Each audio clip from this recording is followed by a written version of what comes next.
এক বিশেষ কাজে দুদিনের ছোট্ট ট্যুর করে এলাম হায়দ্রাবাদ। আর হায়দ্রাবাদের হুসেন সাগরে জলের মধ্যভাগে অবস্থিত বৌদ্ধ মূর্তি বিশাল জনপ্রিয় এবং তা দেখার জন্য বহু ট্যুরিস্ট স্পিড বোট বা বোটে করে সেখানে পৌঁছে যায়। আমিও কিন্তু এবারে পৌঁছে গেছিলাম। যত ওই মূর্তির সন্নিকটে আসছিলাম ততই যেন মনটা ভীষণ ভীষণ ভালো লাগায় ভরে যাচ্ছিল।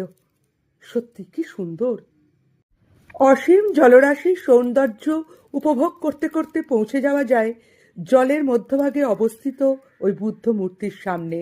ট্যুরিস্টদের জন্য নির্ধারিত বোট প্রায় 15 মিনিট মতো দাঁড়ায়।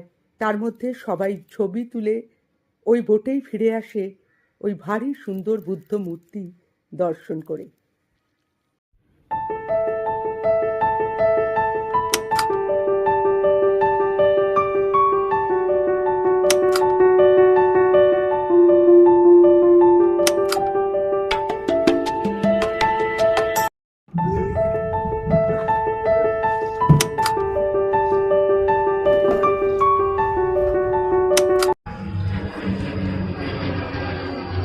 এটা হচ্ছে চারটি।